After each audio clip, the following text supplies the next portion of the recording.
Hello, friends.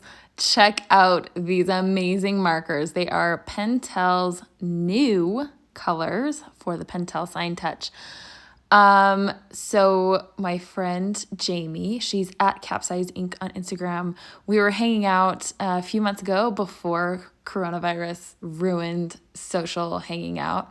And she was telling me about these new colors that were not available in the US and said she could get me some. So she hooked me up with these brand new colors. It's like she's my contraband person or something. But she got these colors for me. They are beautiful. Some of the colors don't show up particularly well on video or camera, but I thought I would just record this anyway. You can see how slow I go. I'm going in real time. I'm not speeding anything up. So that you can really see for yourself what these colors look like. And, I feel like oftentimes calligraphers, for the sake of Instagram or social media, will use specific colors just because they stand out more. They photograph better. So that's not what I'm doing here. I'm doing this because I want you to just see the colors. There are a lot of really nice pale colors, and they're not in the like the primary rainbow. Some of them have a muted, more murky color tone to it, and it's on purpose. It's not like the colors are bad. They're actually really good. They have just a lot more nuance to the color than, say, just your regular vibrant rainbow colors. So that's just something that I would call attention to. The colors are a little bit more grown up, if you ask me. The points feel exactly the same as the ones that we all know and love.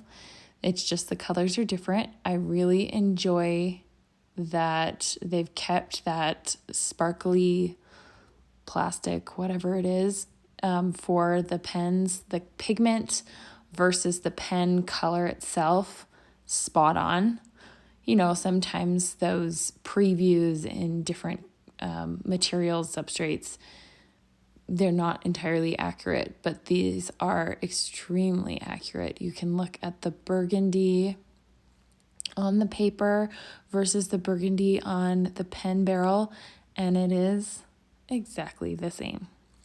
I didn't do a whole lot of editing to the color here. I just brightened things up a little bit just so that you can really see the true nature of these colors.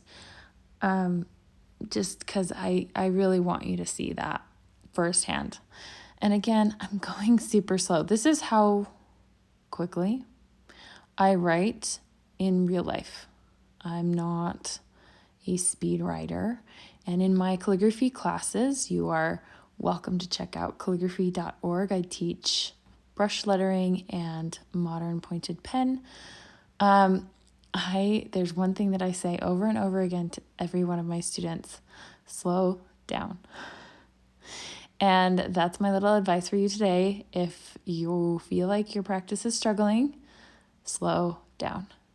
This is me going fast, so you can go a little bit slower. I've been practicing for a few years now, and this is as fast as I feel comfortable. So this blue-black had a little bit of fiber on the end of it, so my B got a little bit wonky. But otherwise, I think this color might be my favorite. I feel like it works well on every surface.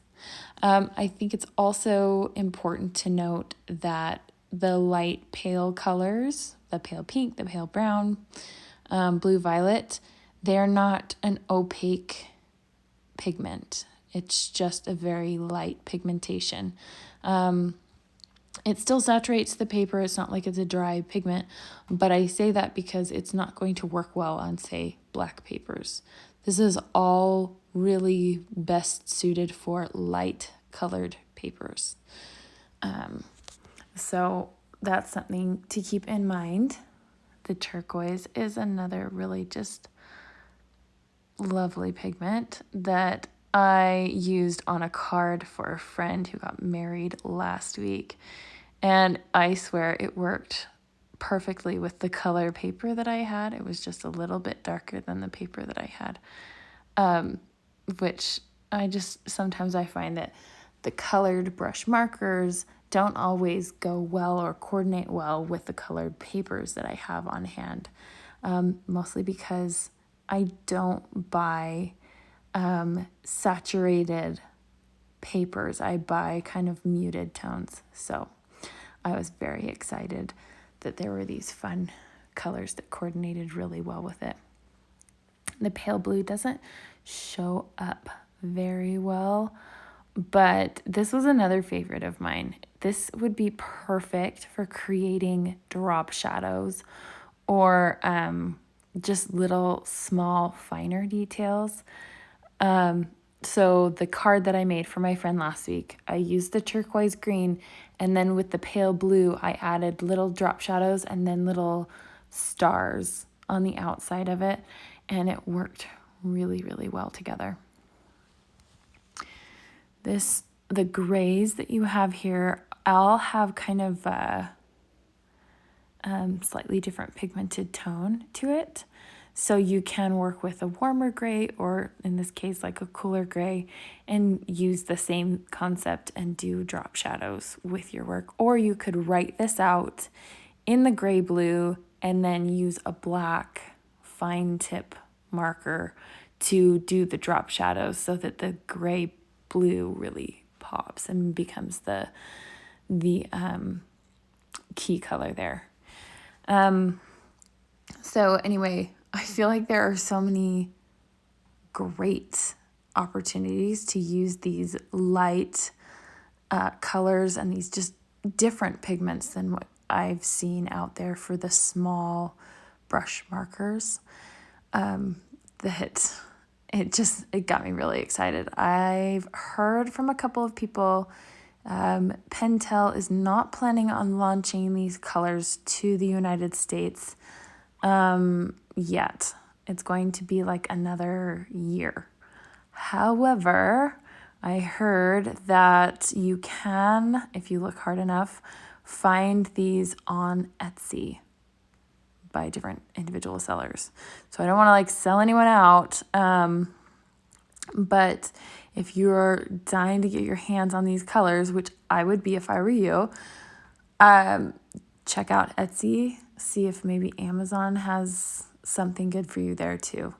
I'm not going to include any links here just because they're not available here. Maybe in a year's time when they're readily available in the US, I'll update the listing and links below and put that there. But for now, I won't. I think of all the colors, the olive and the blue black were definitely my favorite colors. I feel like the moodiness of the green, it's perfect. I love moody greens, and I have such a hard time finding moody greens in watercolor, oil, and brush pigments. So I feel like they hit the nail on the head with that one. I am practicing with a lined rhodia paper, and nothing special there, just regular paper. If you'd like to learn more about how to do this kind of calligraphy, check out my online classes at calligraphy.org. Thanks so much for watching, and happy lettering.